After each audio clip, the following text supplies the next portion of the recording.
business is? It is another week in the books. It's been a while since I was able to say that, man. You glad to be back?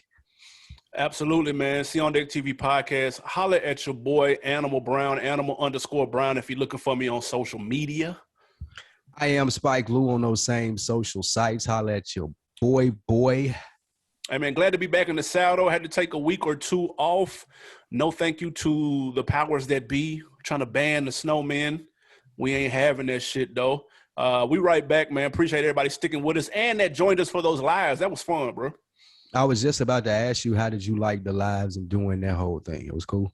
I thought it was fun, man. I know a lot of people. Shout out to the people that commented and said they loved it. They said they liked the podcast too, though, because they can run back the jokes and shit. And that's a little harder to do on Instagram. Obviously, you know how that shit is. It's not that user friendly. But we appreciate all the feedback and those people that checked in with us, though, for real. Absolutely, man. We'll try to keep that going, man. Give the people what they want every now and again on the IG Live. I enjoyed it too. It was cool. It was cool to get the feedback real time, kind of like somebody was telling me, it's like when we had the callers on the show, you know, people got to call in and voice their opinions and stuff. So I like that, man. That's very interactive. Hey, that's super throwback on deck. Hey, boy, if you remember when we had callers, you day one. OndeckTV radio show, nigga. Here, niggas didn't even know what podcasting was. Vets in this game. Let's go. Absolutely. That's a fact. All right, man. This once in a while. Pop our shit off, man. But unfortunately, this is going to be a more somber episode. We lost a hip-hop legend since we've been away, man. RIP to Earl Simmons, stage name DMX. So we're going to pay tribute to him as a legend should be paid tribute to on a hip-hop podcast this week, man. Go over some of our favorite albums of his, go over some of our favorite projects, some of our favorite moments. So we'll take the majority of the time doing that with the OndeckTV podcast today, but we will give you some quick hits, man. We won't keep it all somber, I don't think. Now I'm looking at these quick hits that may be a little somber as well. True. First, we're going to start with your man, Puff Daddy. Was it Daddy Love? Was that one? I don't know what. I can't keep up, man. We're going to go Diddy. Diddy, Puff Daddy, Brother Love, Daddy Love, whatever the fuck his name was at one point. He found himself frustrated and penning a letter to the corporations of America, telling them that black people, black media especially, needs their just due. And they need to get their just due like yesterday. Now, that happened, and Puff Daddy got a lot of backlash, a lot of memes with the Spider-Mans on there like, this you, Puff? You the one talking about equality? My question to you, man, does Puff deserve the backlash that he received for simply asking for his fair share? Yeah, he does, because what it does is it makes it look like he's out for himself, because he is asking corporate America to spend more dollars with black-owned media companies. And guess what Puff owns currently, because he's not making music, he's not really doing much of anything else. He's pumping his black-owned media company. And we all know, and we'll get to this in a little bit, about former bad boy artists. And I just got through reading Mark Curry's book, Dancing with the Devil, another former bad boy artist that's disgruntled. And disgruntled because he wasn't getting paid. And you could argue there's a long list of bad boy artists who have hits on hits on hits, but weren't seeing checks on checks on checks. And so for Puff to call out companies how he's getting done, it sounds hypocritical, because he has a history of doing his artists like this, who are, for the majority, black. And so it's interesting. It still worked, so to speak, in his favor, because one of the companies he called out, GM, General Motors, they actually responded to this. And they actually said, and the CEO came out and said, man, he's right. We're going to double our spending with black-owned media groups this year, because it was 1%. It's going to go to 2%. And then next year, the marketing budget will go to 4%.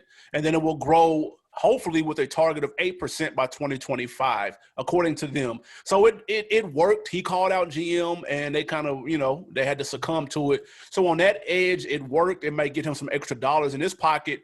Will that be spread out, to his staff and to the people working for him? We don't know. This is not fair at all. I don't think that Puff's this isn't apples and oranges per se. Yeah, Puff Daddy has a sketchy history in dealing with artists in the music business, and just essentially going by the standard. He didn't try to change anything. They did me this way, so I'm going to do my artist this way in order to make money. He didn't do anything different in the sense of the music business. Now he's asking, since 15% of the revenue of these companies coming in is black people, then we want 15% of the advertising dollars. Spend 15% with black companies to talk to the black people that buy your products. Overall, there's nothing wrong with that. Like, you don't shoot the messenger in this case. The trickle down effect from what he's asking for, from what you brought up, yes, it should affect most black people, especially black people in the media space. This isn't just for Revolt TV. He was working closely with Byron Allen on this as far as another one of the voices. It feels like we're being underrepresented in the media space, and this is true. It's unfortunate that people in this social media time are in a rush to point the finger and say, hey, yeah, but you did this, as opposed to writing it out and reaping the benefits of what Puff Daddy is trying to do. I don't think that people are seeing the bigger picture of what he's asking for here. I think, and I may be wrong here, but yeah, if Revolt is getting more money from GM, one of the bigger companies in America, and Revolt employs black people, then more black people are going to be making money from the deals that Revolt is doing with GM.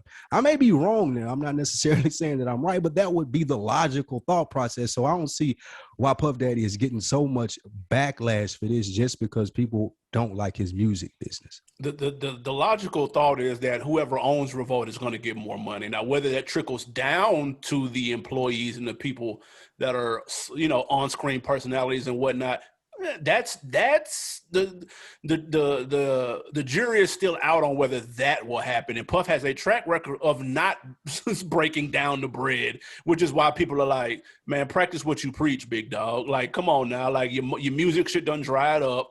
Nobody's checking for dirty money no more. Nobody wants to hear. Nobody even knows who's on Bad Boy. I don't even know if they got a deal, a distribution deal or not, bro. Like, nobody's checking for Bad Boy. So now you want to pivot over here and act like you're getting done wrong. I'm not mad at the backlash, because people did the same thing to Kanye. Everybody always complains, this rich nigga problems, all that bullshit. He's not. What I'm saying now, these aren't rich nigga problems. This is like, people that are giving him backlash, you, the other people out there, y'all sound like, but what about black on black crime people?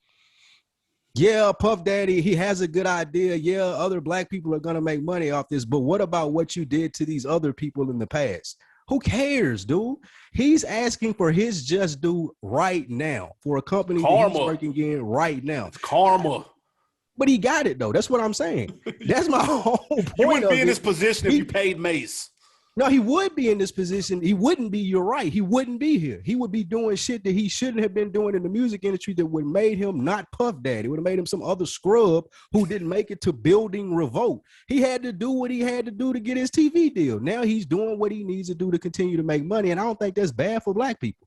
I don't think he should receive backlash for that either. No, I don't think that's accurate. He's a businessman. Like, no, I promise you, if this was Jay-Z, y'all niggas would be, oh, Jay-Z's right. Jay-Z came again. He's the activist that we all signed up for. If this was anybody else other than, well, I won't say anybody other than Puff Daddy, but put the shoe on Jay-Z's for you niggas would love this. That's because there would be no Spider-Man meme, because he's not on. People don't really come out and say Jay jerked him on money, though. Okay, that's my point, though. We can't get past Puff's past. Yeah, he may have jerk Mace or jerk Loon or jerk Black Rob. All of them. My point is, who cares if I'm talking to GM, though? Like, who cares about that? No, because the letter is this: y'all are doing black people right. He's making it like he's doing a service for all. Right. Really, it's like, you're really just talking about yourself, slick. No, I'm speaking of Puff here. Like, he's saying, I can hold my nuts. I know when I have a bad deal. I'm not going to just go through with it because I need money, Mace, Loon, Black Rob, and then get mad on the back end after I've made you successful. He's saying, no, give me what I'm due right now. I built Revolt up from this. I brought black people here. Black people deserve this. Give it to me now, and I'm in a position to ask for it. I'm not mad at that. If you're a business like GM and 15% of your revenue is coming in from a segment of people where you only spend 1% on marketing dollars, would you allocate more marketing dollars to that? Yes, in 2021, absolutely. Taking the racial aspect out of it. You can't take the racial aspect out of it. In the place that we are in America right now, if you GM and that stat is out there, if you're worried if that gets anywhere and you just was like, fuck it, now you got to deal with all of this media backlash. Absolutely. I would definitely take change to that. More people are coming at Puff than they are GM. That's one thing I don't like. What they needed to do though. Yeah, like but now that's true. They made the change. Yeah, they Puff did. Can't go back in history and pay. Yeah, he can't. He can, but I'm not going back in history and paying Mace for what he think he deserves. Nigga, fuck you. He needs to acknowledge that shit though. If Puff would have came out, if Puff would have came out and acknowledged his wrongdoings with deals before, and he was like, man, I'm gonna make sure people get their masters and stuff like that, like Kanye did on Twitter. He can even just say it. He didn't gotta actually do it. He did it with the locks. Like I can't be mad at like they ain't got their masters. I can't do that. They got the deal. They just got let out of their deal. That was it. Whatever that they needed, they ain't got no problem with Puff Daddy now. Like they speak very highly of him. I can't help that Mace ain't got good representation, and they do. This sounds like a Mace problem. Possibly. Speaking of Bad Boy, though, man, one more. Puff was in the news more this week than probably the last 3 years. But former Bad Boy artist Black Rob, he is hospitalized. A video kind of went viral across the internet. He was giving a tribute to DMX and a big shout out to DMX. But fans noticed, hey, Black Rob, you're in a hospital and you're not looking too good yourself. A lot of people were asking Puff to step in. Is it fair or foul for people to ask Puff to step in? I'm going to sound like I'm auditioning for Revolt in these clips once you make them up. Hell no, it's not fair. Like, you can't tell me on one end that I'm owe niggas money and I did niggas wrong and then expect me to be the savior on the back end 15 years later when this nigga ain't got anything to do with or is associated with me. I put you in a position to provide for your family. I'm speaking as Puff. If I put you in a position to provide for your family and be well off in life, 15, 20 years later, if we're not friends, you're just you worked for me. You weren't employed. Like Walgreens, Walmart, McDonald's, once you start there and work there as a kid, nigga, they ain't coming to pay your doctor bills 15, 20 years later after you've moved on in life just because you have maybe sharpened your skill and feel like you deserve more. Like, it doesn't happen. Puff Daddy is held to this standard of, I won't even say standard, but this unrealistic expectation as to he's supposed to be the savior. And when people look at you like this, you have to operate in the way that you do business-wise to make sure that you got enough money to take care of people. I'm not saying that he shouldn't do anything and he doesn't have any responsibility here, but for someone to look at that picture and say, hey, Puff, what are you doing about this? I would feel highly offended if I was Puff Dad. I'm not that man, Dad. I ain't got anything to do with what he got going on right now. The reason why people look at Puff this way when it comes to his artists is because it was marketed and promoted as not just being artists. The name of Puff's album is under Puff Daddy and the Family, both of them. And so when people hear you say shit like that and you dancing in the videos, you calling everybody your brother, this is my bro. Oh my God, I'm so sad. Big is gone. Black Rob, that's my brother. These are all my family. I treat these guys like family. When you stand on that ledge, when shit like this happens, nigga, you need to pull up like family do, dog. So don't try to pull the whole, oh, you're just my employee. Oh, W-2 bullshit. That doesn't apply to this dude. He needs to do, now, to be fair, I don't know if Puff knew that Black Rob was in this condition. So let's not everybody assume that Puff knew this. This may be new information to him, just like it is to us. And he looked bad. Like, with all due respect to Black Rob, he looked bad in that clip. Like, I'm like, yo, this is not a good look. Like, this plays more to what Swiss, and I think somebody else said this, like hip-hop having some type of pension or hip-hop having some type of retirement plan or something, so you ain't got OGs out here looking like just down bad like how they are. Because Black Rob looked, it wasn't a good look. You know what I'm saying? So I understand people's immediate thought are going to be like, yo, Puff, this your man. I thought this was your man's. It's your man, ain't it? Then look out for your man. That's all they saying. Nobody believes that marketing shit. You didn't even believe it. I can't even believe that you brought that Puff Daddy and the family shit up. That's what he chose to call it that. That's not. But this, in the same reason, the nigga can't tell me that they believe the Puff Daddy and the family stuff, but at the same time, they don't believe that he's paying people. Like it's a double-edged sword as to where Puff Daddy. How do I keep up with this? How do I know that Black Rob, like you said, he may not have known, and if he did, I won't know what he did. But if I'm Puff Daddy, like, what's my obligation other than thoughts and prayers? Like, if you guys feel like y'all his family, y'all start to go fund me for him. Like, I'm not the nigga. Like, why?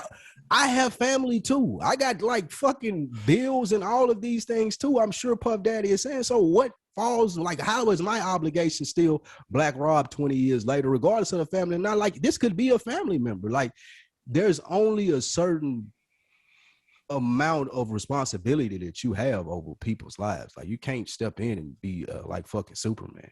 I don't agree with it. He may have fell on hard times, man. That's all. It happens.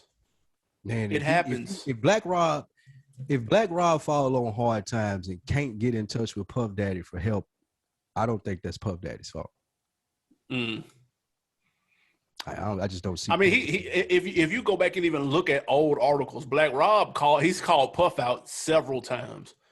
They left me for dead. They did the X, Y, Z. And it'd be one thing if it was just one person. Mm-hmm. But where there's smoke, and in this instance, there's a shitload of smoke. There's hella fire, bro. That's the problem. If it was just one person, that's one thing. So is this different? Is this because it's Puff Daddy and he's black? It's because he was raping the music them. Business. Like, this happens to everyone. Puff, and the only thing that I'm saying, I don't not understand what you're saying and painting him as wrong in these scenarios. I get that, but that's the standard operating procedure in the business that he's in. Like, he didn't do anything different than Def Jam or Island Music Group or Priority. Like, he didn't do anything different from anyone else in the music business. Why is he receiving the backlash for not helping someone and going the extra mile?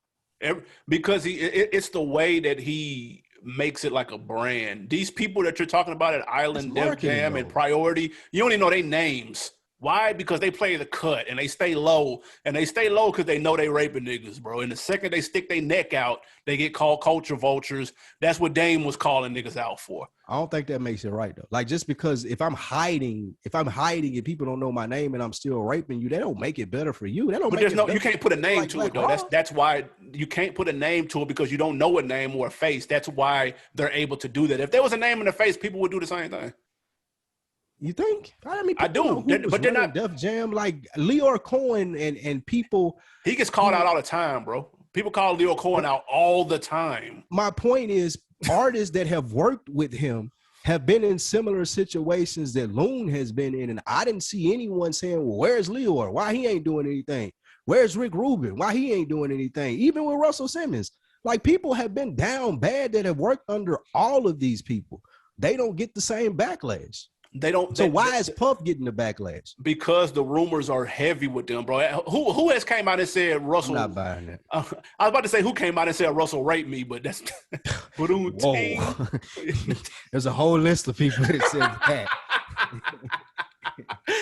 for the check, man. And I haven't heard anybody come. LL hasn't said, man, Rick Rubin didn't pay me. Nobody has said that, dude. People have said for decades, Puff raped me for my paper. They've been saying it for 20 years. This is not new information. I'm not disputing that. What I'm saying is Puff didn't do anything differently from what they did. You hit on something when you say, yeah, he's the face of the brand and he's out here and he's Puff Daddy and dancing in videos. That may have a lot to do with it, but his contracts weren't any different from contracts that people were signing on Def Jam or any other record label. And there were other people behind those record labels just as responsible as Puff Daddy for those contracts. So why aren't they getting the same backlash would be my question to everybody who giving Puff a hard time about either one of these topics. And I fuck with Puff too. Like, listen, I got a lot of respect for Puff, but some of the business practices are questionable. That's all. And right now, what about black on black criming the hell out of me bringing up other motherfuckers not named Puff? We're No, talking I ain't about talking Puff about black people though. I'm Daddy. talking about everybody. Why are we singling out Puff Daddy? Like, nigga, all the best executives in the game have made bad deals. It's the music business. That's a part of it, dude. Being in a bad deal to start out and get your craft heard, to get people to listen to your art is unfortunately part of it. People are trying to do stuff to change it with SoundCloud and having different independent ways to get your music streamed. But up until this point in time, everybody gets jerked, dude. That's just the game. Real quick too, I talked to somebody. You're mentioning the distribution part. I talked to somebody that knows some of Jay-Z's businesses stuff, and they said that going back, I know we talked about him selling off Tidal, or the majority of Tidal. They said that was a questionable move because he was the only black-owned distribution company when it came to entertainment. And so now he's not anymore. And now we're back to zero. And he held a lot of leverage with that. And now, like, that's kind of gone. That was really the biggest headline that nobody really talked about with that sale. So I thought that was interesting because there's no Universal, if you want to go music or movies with fucking New Line Cinema and none of those, which are all distribution, they not black owned. And Jay owning Tidal was the only one. So I thought that was interesting as fuck to me because I never thought of it from that perspective. I don't look at that as a distribution platform, but it actually is. I mean, and that's how he built it, right? So I agree with that person who brought it up because, I mean, that was the big billing, and we kind of alluded to it a little bit, maybe not directly into that, but we alluded to the idea when we were talking about the rollout for it. Like, you told people this was for them, by them, the whole FUBU thing, and the whole quote that I went on when we talked about this. So, yeah, that's a good point. Like, sure. that was part of my beef with the Super Bowl halftime show. And well, I ain't really had no beef with him selling it. This is business, but the black distribution part of it was a thought. That's a good thought as well. For sure, man. We spoke on Def Jam. Obviously, one of the biggest artists ever on Def Jam in their history is Dark Man X, better known as DMX. Passed away. So allegedly, I still haven't heard too much about this, but he had an overdose. I don't know what he overdosed on. You can correct me if like that has came out. And then he suffered a heart attack as a result, brought on from the overdose. He had been put on life support. They ended up taking him off life support. Organs started failing. And then, eventually he succumbed to that, passed away at 50 years old. Your reaction when you heard that, when you first heard the news, because at first it was DMX is hospitalized, and it's not looking good. You don't really know what that means. You know what I'm saying? Like, so what is your reaction just from the entire situation, period? First and foremost, again, condolences to his family, his friends, all fans of DMX. When I heard this, and DMX throughout his whole career, it's always been all the way left, wild. He's been the dude who is unpredictable. So me not being the biggest New York hip hop fan, I was always a fan of DMX and how he presented himself. Because I just couldn't, it wasn't no wild characters like that in Southern hip hop at first, when he came out. That thought process also, though it was unique and it was mesmerizing, it was polarizing, it also made me individually think that he won't be long for this as we know it. Speaking of like being here, being one of the old heads where you're going to get tributes and he's going to come perform when he's 50, 60 years old. I jokingly made fun when you went to the concert of it, of him forgetting the words and stuff. And it's hard to watch because he's one of the legends of hip hop. But for me, it was always expected. So going to jail the last time before this, going into the hospital, I'm not trying to shit on it at all. I'm just giving you like the perspective that I have of coming up in an era and listening to hip hop and really getting the full-fledged from DMX when he started until now his unfortunate passing. I always feel like it would be early. I always felt like that it would happen before we felt like as fans it was supposed to happen. Now I was actually surprised that 50 years old was the number that he made it to. If I'm being completely honest about it. No, we have an episode in our archive with the biggest overachievers in hip hop. You have to and it's been a long time since I listened to that episode. I can't remember if we had DMX on there, but you have to put him in that category. All things considered, there are stories of DMX when he signed his first deal. He was still robbing niggas. He missed shows because he was in the crack house in DC. Like bro, like dude. Dog. You said who? His best friend was a dog. His bro. Like, how he came up, and we both read the book, which is amazing. Y'all need to check that out, the Earl joint. But that when you read that, this person was not supposed to have 5 #1 records in a row. It wasn't supposed to happen for this person right here. They weren't supposed to be in movies and film, and this person wasn't supposed to make it past 21 if we keeping it a stack. If you read the come up. So for him to make it 250 and to touch that many people, because when DMX first came out, he was a really, really big deal, bro. Like, I know it's crazy. You see him now. You see the Breakfast Club interview from a couple of years ago. He's standing up. He can't really sit still. You may be young, looking like this what y'all talking about, like. But when he first came out, the nigga was a huge deal.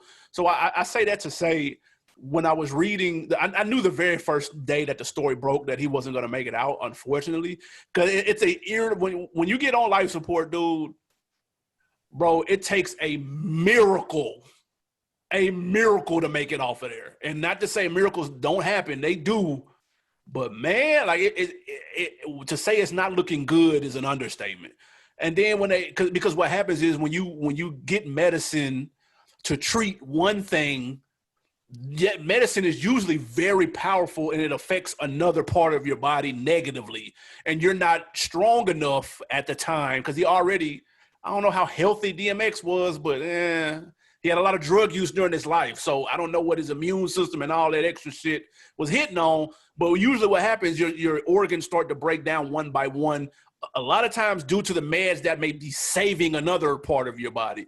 So once I seen that, I was like, damn, bro, it might be a wrap, bro. And you hate to see that. But, obviously I was a huge fan of DMX. I've seen him probably more than anybody, bro. I've seen him 3 times. You know what I'm saying? So I saw him back when he was DMX at the Hard Knock Life tour in the Ville when Jay had the Eddie George jersey on. I seen him there. I seen him at the Rough Riders reunion tour in New York when he was completely washed.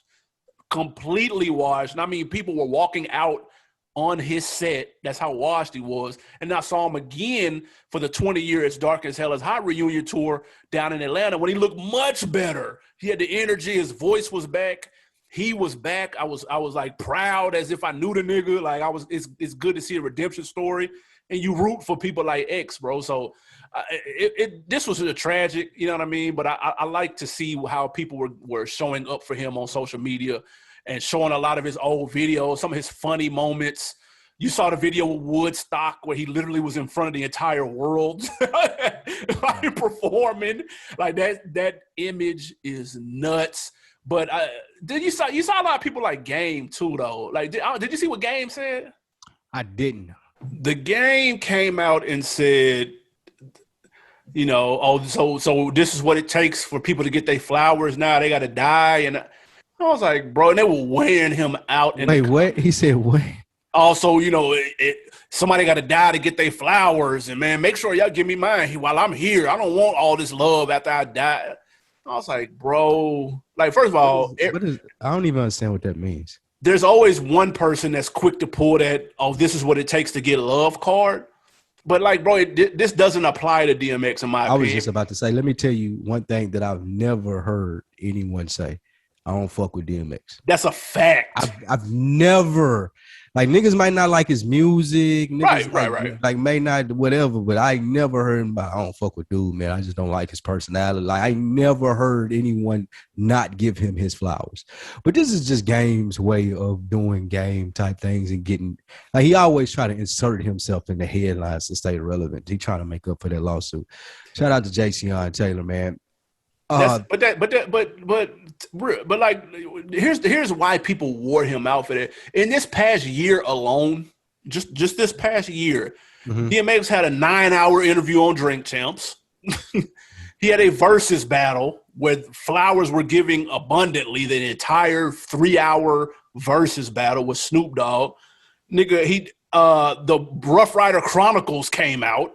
You know what I'm saying? Like, this was the wrong year to say that somebody didn't give somebody flowers, bro. Niggas been showing DMX love all year, more than the past 10, 15 when he was in and out of jail and kind of trying to get his feet where they need to be. So, like, bro, like, I don't want to hear that shit, bro. That's a cop out. It sounds like you ain't been paying attention, honestly. Well, he hasn't, though. Yeah. Like, Game is the definite nigga that doesn't pay attention. Like, my attention span has expired for Game.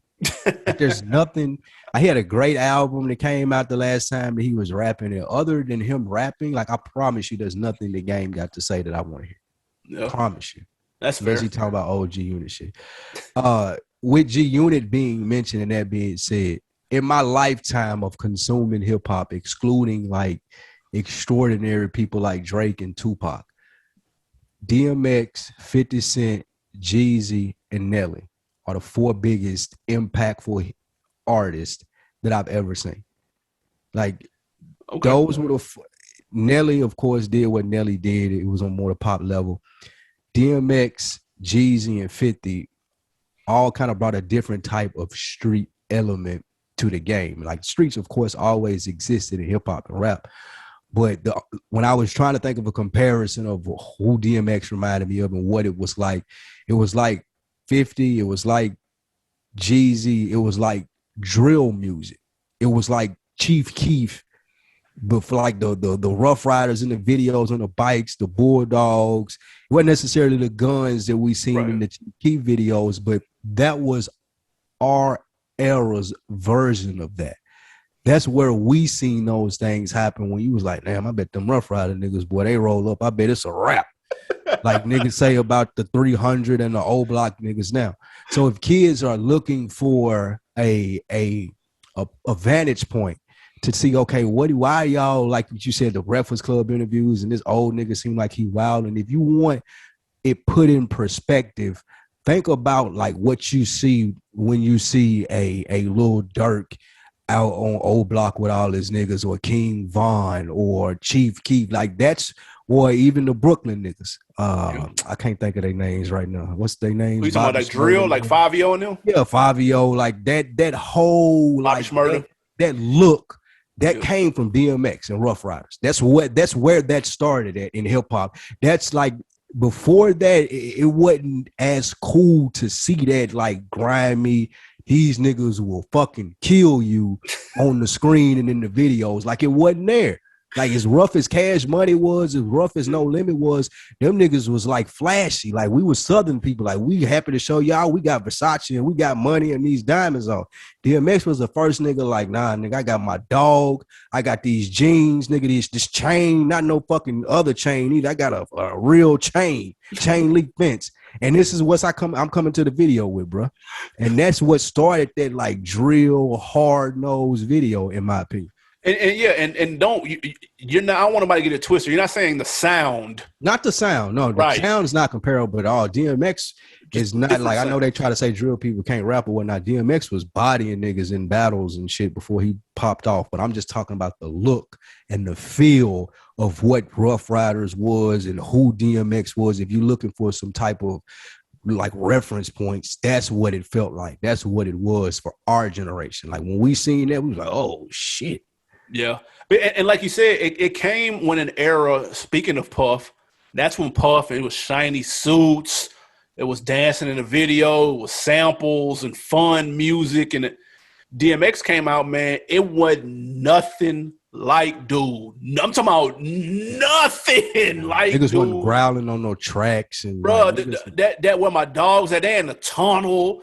Nigga, it's like, nigga, it's probably razor $150s in the tunnel and blades and shit. Nigga, it's all kind of crazy shit going on in the tunnel, nigga. And like that shit, first of all, I've never seen him without a pair of Tim's on. That's number one. Like I've never seen him with sneakers on, bro. Like it's Tim's overalls. Like he ready to put in work, nigga, at any moment's notice, dude. Like period. And like to see him evolve from that to actor, I thought that was the best. I didn't see that coming though. Like Number one, the nigga was notoriously late for everything. You know what I'm saying? Like, you're like, they always made it kind of seem like he was tough to rile in a little bit. He was a little bit of a wild card. So when you see him doing movies and pivoting, you're like, damn, like he reminded a lot of people of Pac. You know what I'm saying? Like, kind of how, like, because his shit was more like poetry. Like, if you listen to DMX or you see him on Def Poetry Jam and shit, like, that's poetry that he talking about right there. Like, and that was what Pac was on, too, where the ladies fuck with him, street niggas fuck with him, cornballs fuck with him. Like everybody fuck with DMX. Very similar to how, like, the effect that Pac had. And I was a huge fan, dude. I was a huge DMX fan. I thought DMX was the shit when he first came out. And again, it was the anti-Puff shit. They were coming from the same area in terms of New York, East Coast, but it was just a completely different sound. It was super raw. He got his dog tattooed on his back. It's like, bro, what the fuck? Like, yes, the nigga growling on shit. You're like, dude, what the fuck wrong with dude? But, like, it was hard, though. You're like, but it's hard. And he's spitting, though. Like, it's fucked up that he went out like this. You hate to see that, especially leaving 17 kids behind, allegedly. 17? Yeah. God damn. Yeah, that's a lot of kids, man. Shit. I ain't gonna hold you. God. Pull-out game trash. Imagine a nigga like DMX pulling out. Pause. That's true. Yeah, no, it can't happen. Definitely not happening. It's not happening. People will listen to my last soliloquy and they'll say, well, what about Mobb Deep and what about Wu-Tang? Yeah. Yeah, those people, to me, and like I say, the perspective that we give is from the South. The South got something to say. Yeah. Those people, to me, look New York tough. Like that didn't really translate. I just didn't know what they was talking about. Like I get y'all niggas just look dirty. Yeah. Y'all niggas don't necessarily look tough to me. I'm talking about Mobb Deep and Wu-Tang.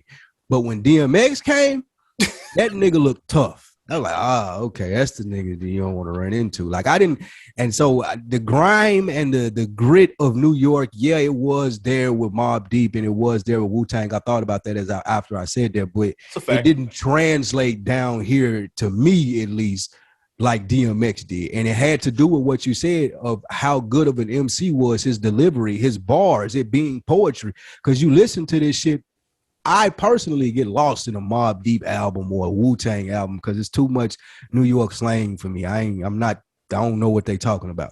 Yeah. DMX, you don't got that problem. He's very clear on his bars and what he's talking about and the message that he's relaying. All of that shit's very clear in all of his projects. So that was the difference in a Wu-Tang's look or a Mobb Deep's look and a DMX for me.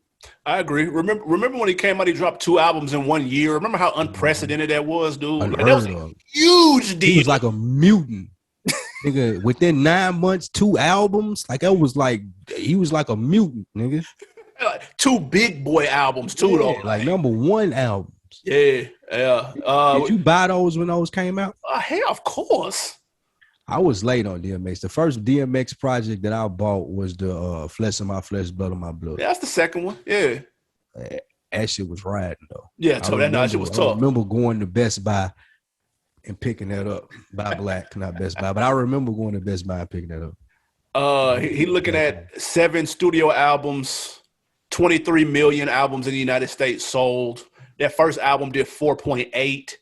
The second one did 3.5. The third one did 4.9.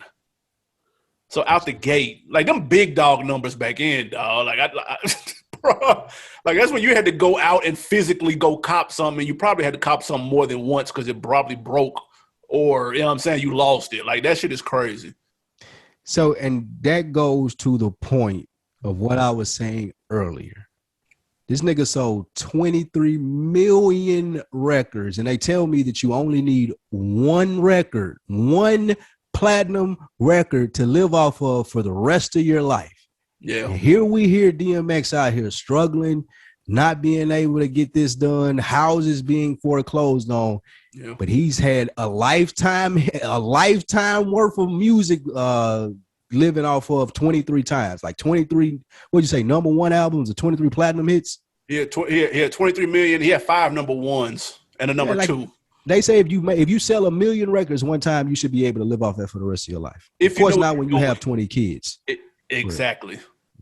But still, you sell 23 million records, you should have been straight. So where's the nigga that was jerking DMX? That was DNY. Let him tell it. Rough Rider Chronicle, he wanted in on Rough Riders and they wouldn't give it to him. But So, see, yeah. So, hey. DNY ain't got DMX money. I promise you that. Go. Somebody made a whole lot of money off DMX. Is my point. I'm not sure that who it was or like why that person ain't getting the backlash the Puff is getting. That's what I want to know. Why we ain't mad at him? Because DMX was struggling. He sold 23 million records. Am I overrating his movies?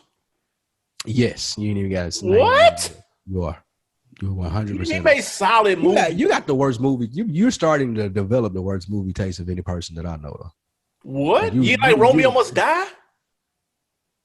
Romeo Must Die was straight. Cradle to the Grave, Exit Wound. First of all, they're all the same movie. Yeah, they all were the same movie. That's so same one movie. of them was straight, then all of them were decent. But yeah, I mean, like you said, you seen one, you seen all of them. Belly. Even that's overrated. I'll go ahead. We all need to have a real conversation within the community. It's okay. It came out in 98. We've got a lot of years that have passed. Hype Williams is my guy. He's everybody's guy. We can admit that the movie Belly is over fucking rated, dude. Like it's okay. Belly's overrated. I'm not like I'm not. Thank you. I'm not sitting down and watching Belly. It's not. But I have that good. Very high movie taste though. Like it got to be really good for me to lock into it. The opening scene made it. The opening scene is great, and the blue light scene also with Keisha. That's hard. My girl from Bronx Tale is killing too. But yeah, that movie.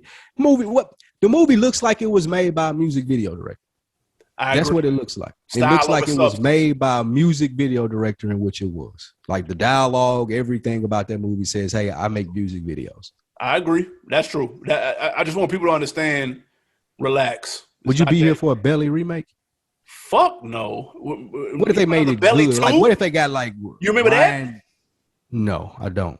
I purposely forgot about that and everything associated with Game. I told you my attention span has expired for Game. What if it was like a big dog director, like my man from Creed? Like he got him directing it. Ryan, was it Coogler? Coogler, yeah. Yeah, what if they like really put the bag behind it, the tribute to DMX and shit, like really made the movie right this time? Not the same, like just the same name. I want to be clear. Same name and premise. Gotcha. The script and all that shit is different, though. It's gonna make sense this time. I'll fuck with that. No, I'll be here for that. You got Never Die Alone completely fucked up though. That's the book. The Donald Goins joint. Flames. Is that the one where he was the tech mogul? Like he was like the tech billionaire? No. What was that? Never Die Alone? That might have been Cradle to the Grave. I don't know. But with Jet Li or some shit like that? Yeah, Jet Li was Cradle to the Grave. Exit Wounds was Steven Seagal and him. Yeah, I ain't watch it. Never Die Alone is fire though, nigga. Like bro, and it's first of all, everybody needs to. Number one, it released on my birthday. That's number one. That's automatically a classic. Number two, I have a very insane story when the police pulled guns out on us when we went to go try to see this movie, and I thought my life was going to end on my birthday. That's a whole nother story. But when I finally did get to see it, I fucking loved it. It's based on a Donald Goins book. Many of his books were turned into movies. If you don't know Donald Goins, just look it up. He got some pretty dope books. But that's a good movie, and I think it's available somewhere to watch, man. It's real short, straight to the point. Y'all need to check it out. It's a sleeper movie. It's worth watching. Especially if you're trying to get into DMX, you may be newer to the culture. You ain't really get to consume him as much as you should. Listen to that It's Dark and Hell Was Hot. Yep. And then there was X, and watch that movie. I can see that. And Flesh on My Flesh. Don't leave that out. Excuse me. That's what I meant. Flesh on My Flesh. And then there was X. You can leave that first one off. What? Yeah, you can leave that first one off. Get the fuck. You can leave the first one off. What's your favorite DMX song? Oh man, that's tough. I would go. I mean, it's probably Slipping. Like you can't, like even listen to Slipping now is tough. That's default though. You got to name another one though. Yeah, no, that's cheat code. I can tell you mine while you think. Yeah, do that because Here we go again. Same old shit, dog. Just a different day. That shit banging. Here we I still go get the shorty and again. understand what is real. Yeah, Yeah, that's it that was my hard. shit right there. I'm gonna listen to that when we get through. That That was shit my hard. shit. That album is banging. I like that One More Road to Cross too, though. One That more shit road hard. to cross, one He got more some road. shit, man. He got a lot of heat, dog. That's fucked up. Hey, that story on there is nuts. I'm up at 6 a.m. to check this nigga. I know he was ripping. That's that one. That's that one right there.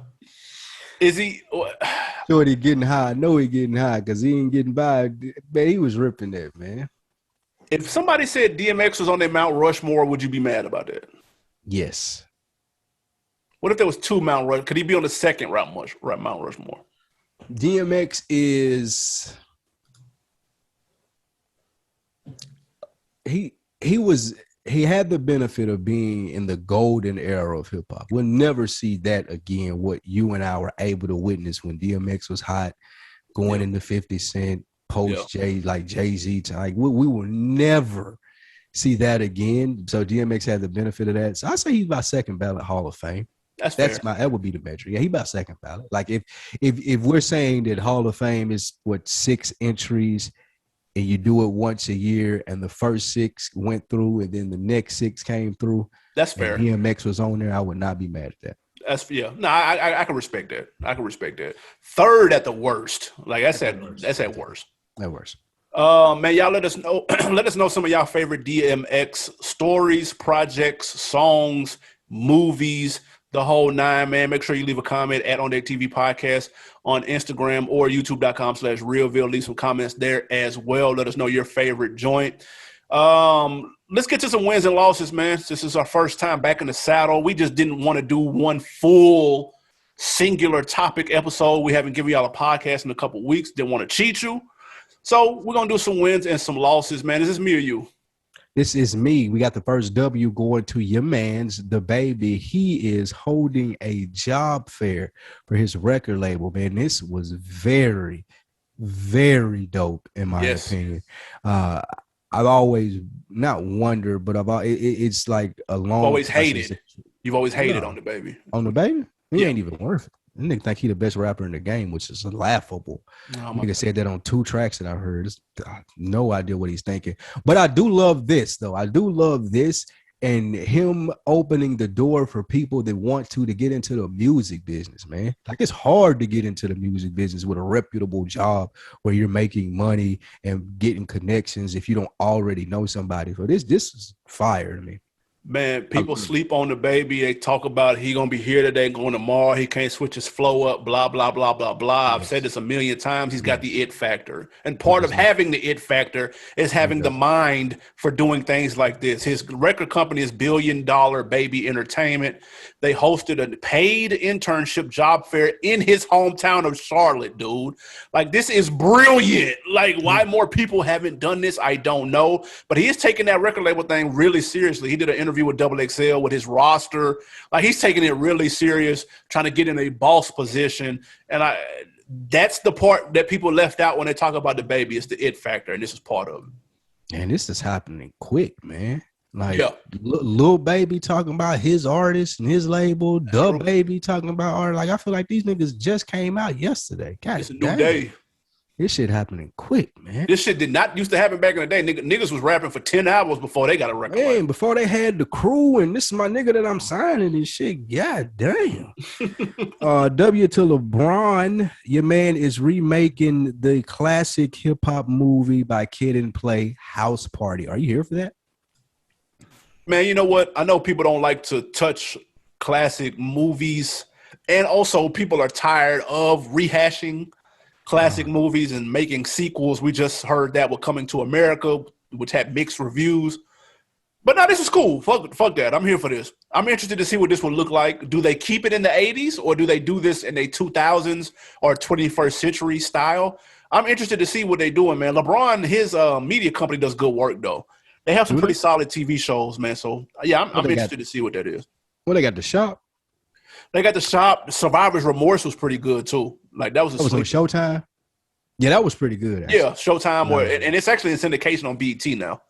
I don't believe that. I don't like this. I think LeBron James has enough clout, enough leeway, enough cachet in the game to throw different ideas out there and them not work and it not be a dampening of his legacy.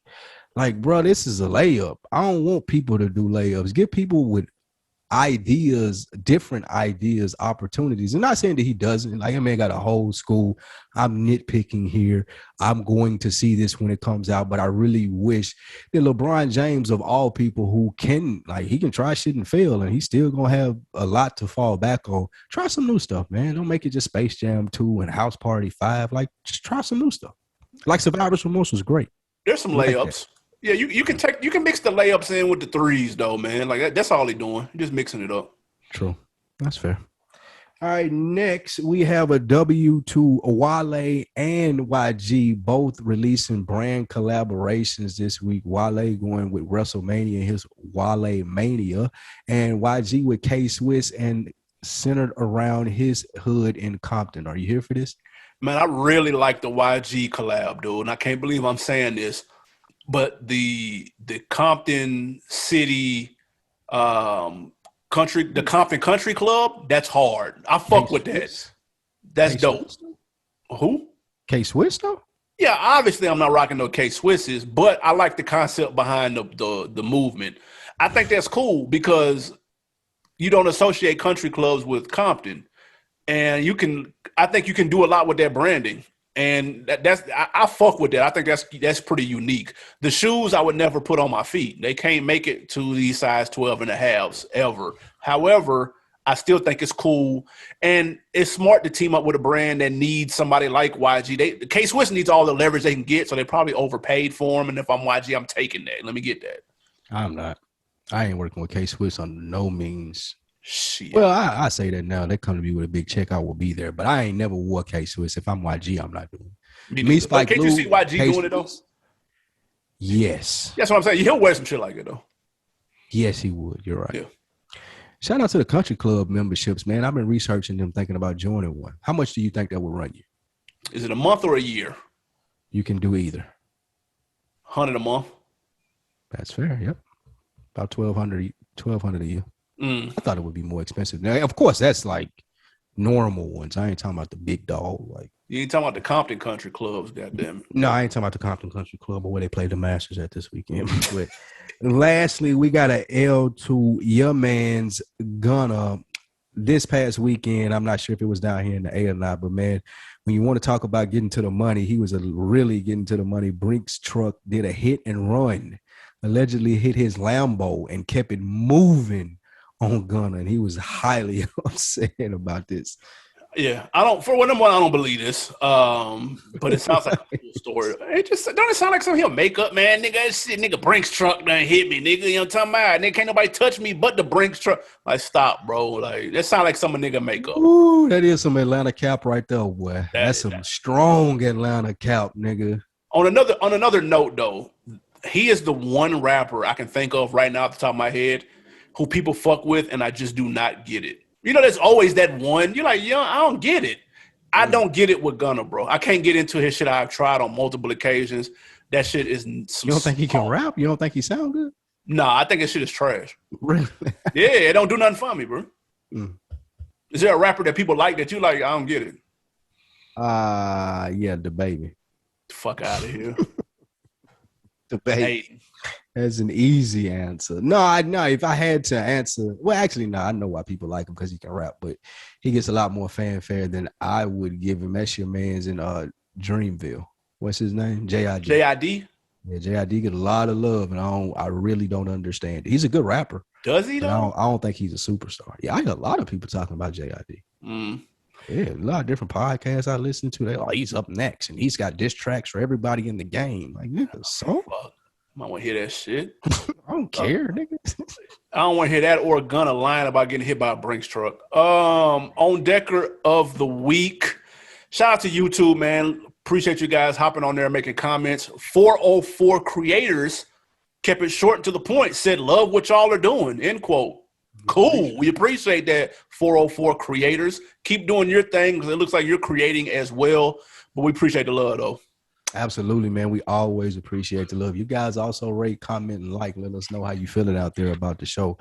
What do you have to put us on for the week, Animal Brown? I'm keeping it Disney Plus. I'm keeping it Marvel. Team Marvel over here, fresh off of WandaVision. That Falcon and Winter Soldier is cooking. I'm excited for what Marvel is doing on the small screen. I didn't think they could pull it off. I wasn't interested in any of these TV shows leading up to this. I was wrong. They're making me eat my words. This shit is fire. Kudos to Marvel. DC could never. How many episodes is it in, though? It is on episode 5 this week, and it will be 6 total. Oh, okay. I can start binging it then. Easy. Oh, you ain't been watching? The fuck? No, I stopped. WandaVision. I stopped watching after episode 1. I binged WandaVision, though. Okay. I watched all of them when they came out. Did you finish the movie? Are you still watching the movies, or you gave up? Yeah, I gave up. I'm out of there. Wow. I wasn't invested enough. And I tell you why. It wasn't that they were awful movies.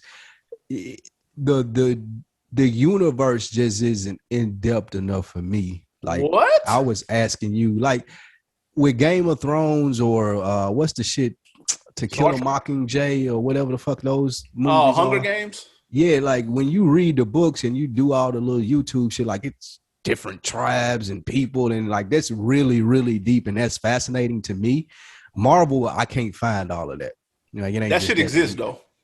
Maybe I got to do more. I stopped at Gardens of the Galaxy. I'm at the beginning of Guardians of the Galaxy. That shit is fire though. I didn't say it wasn't. I just haven't checked it out yet. Put on. Wait, go ahead. Hold on though. Winter Soldier and what's name ain't gonna really make sense unless you see Captain America, Winter Soldier, and Captain America: Civil War. You got to see those for this shit to really make sense. Oh, I've seen those. Okay, you good? I'm watching in succession. Yeah. You had me watch those Captain Americas. I know kind of like the idea of what's going on and how he's retiring. He turned into, spoiler alert, turned into the old man and stuff. Yeah, facts. But I mean, I'm not giving up on it. I just took a little break. I'm trying to find some more, another good series to watch, man. I can't find really nothing good. I tried to watch Jack Ryan. You ever tried to watch it? Nah, but I heard it was solid though.